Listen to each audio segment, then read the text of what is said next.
गणित शिक्षण में आज हम बट्टा प्रकरण पर पाठ्य योजना बनाएंगे। दिनांक 26/6/2020, विषय गणित, उपविषय अंक गणित, कक्षा व वर्ग 7वीं, कालांश फर्स्ट, अवधि 35 मिनट्स, जिसके सामान्य उद्देश्य हैं यानी जनरल ऑब्जेक्टिव छात्र छात्राओं में गणित विषय के प्रति रुचि जागृत करना, छात्र छात्राओं में मौलिक चिंतन शक्ति को विकसित करना, छात्र छात्राओं में तर्क शक्ति का विकास करना, छात्र छात्राओं में सोचने समझने की क्षमता को विकसित करना। इसके बाद इसके विशिष्ट उद्देश्य हैं यानी स्पेसिफिक ऑब्जेक्टिव, छात्र बट्टे के विषय में जान सकेंगे, छात्र बट्टे के सूत्र को समझ सकेंगे, छात्र बट्टे से संबंधित समस्याओं को हल कर सकेंगे। इसका पूर्व ज्ञान यानी प्रीवियस नॉलेज, छात्र जोड़ घटा गुणा भाग के विषय में सामान्य जानकारी रखते हैं, छात्र बट्टे के विषय में यानी छूट के विषय में सामान्य जानकारी रखते हैं। शिक्षण सहायक सामग्री यानी टीचिंग एड्स, सामान्य कक्षा शिक्षण सहायक सामग्री है लपेट श्यामपट्ट, चौक, डस्टर, चार्ट और वास्तविक वस्तु बोतल। प्रस्तावना प्रश्न है यानी पूर्व ज्ञान पर आधारित। दुकानदार अपनी वस्तुओं की कीमत कम करते हैं उसे क्या कहते हैं? छात्र कहेंगे जब दुकानदार अपनी वस्तुओं की कीमत कम करते हैं तो उसे छूट कहते हैं। दुकानदार अपनी वस्तुओं की कीमत कम क्यों करते हैं? छात्र कहेंगे बिक्री बढ़ाने के लिए करते हैं। वस्तु पर दी जाने वाली छूट किस मूल्य पर दी जाती है? छात्र कहेंगे कि वस्तु पर छूट उसके अंकित मूल्य पर दी जाती है। गणित की भाषा में छूट की इस राशि को क्या कहते हैं? अस्पष्ट उत्तर यानी प्रश्नोत्तर प्रविधि है। फिर नवीन ज्ञान प्रस्तुतिकरण, छात्राध्यापक कथन होगा कि गणितीय भाषा में छूट की इस राशि को बट्टे की राशि कहते हैं। छात्रों, आज हम बट्टे के विषय में विस्तार पूर्वक अध्ययन करेंगे। छात्र ध्यान पूर्वक सुनेंगे व समझेंगे। कथन विधि है तो पहला शिक्षण बिंदु है बट्टा यानी पूर्व ज्ञान प्रत्यास्मरण।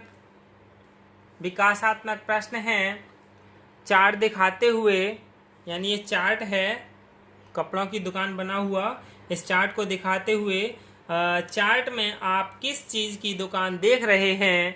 छात्र कहेंगे चार्ट में हम कपड़े की दुकान देख रहे हैं। दुकान पर लगे बोर्ड पर क्या लिखा है यानी बोर्ड लगा है, इस पर क्या लिखा है? तो छात्र कहेंगे दुकान पर लगे बोर्ड पर 40% की छूट लिखा है। बट्टा क्या होता है? अस्पष्ट उत्तर यानी प्रश्नोत्तर विधि और प्रदर्शन विधि भी थी।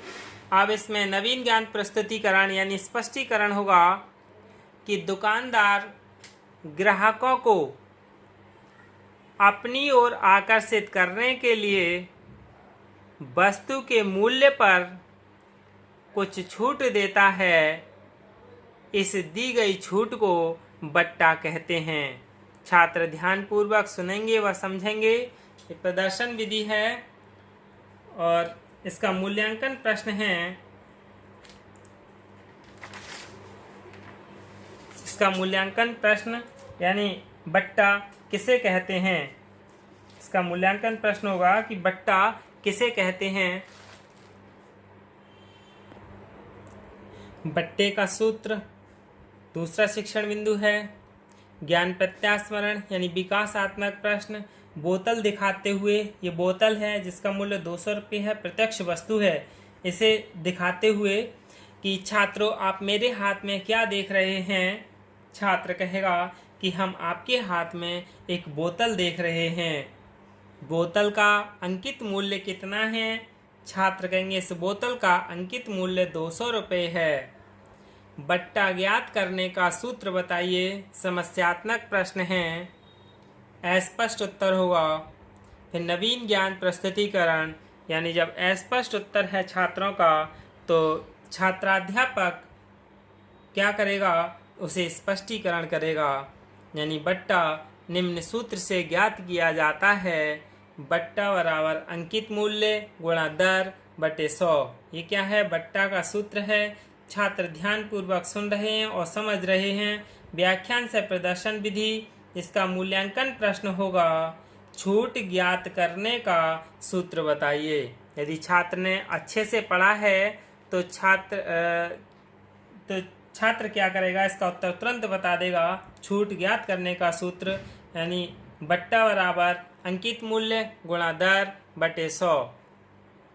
फिर तीसरा, इसके बाद आदर्श प्रश्न। तीसरा शिक्षण बिंदु है आदर्श प्रश्न।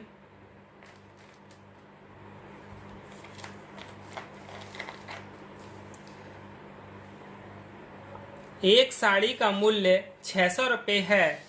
25% की दर से बट्टे की राशि ज्ञात कीजिए। यानी इस तरह से प्रश्न सार्वजनिक कर दिया जाएगा।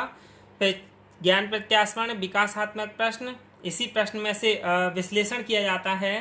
प्रश्न में साड़ी का अंकित मूल्य कितना है? छात्र कहेंगे साड़ी का अंकित मूल्य 600 रुपये है।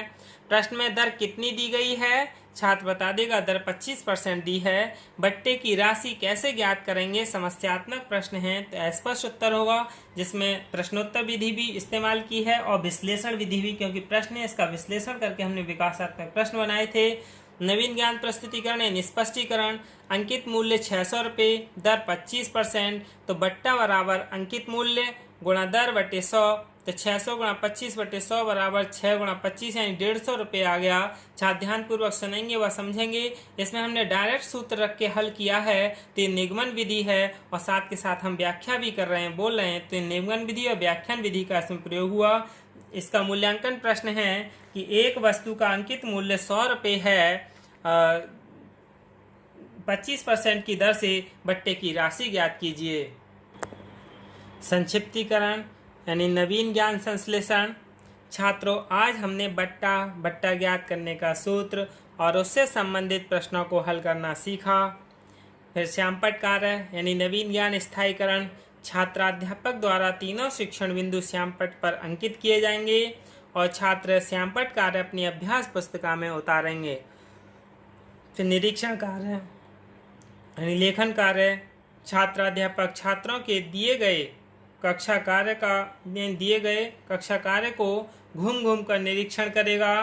वह कक्षा में सामान्य अनुशासन के प्रति भी सजग रहेगा। उनके पूर्ण दिवस के कार्य का निरीक्षण करेगा। छात्र क्या है? अपने पूर्ण दिवस के गृह कार्य को जांच कराएंगे। गृह कार्य यानी अभ्यास।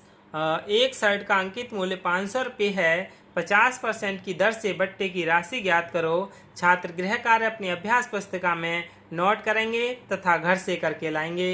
ये क्या है? बट्टा प्रकरण पर पाठ्य योजना है। धन्यवाद।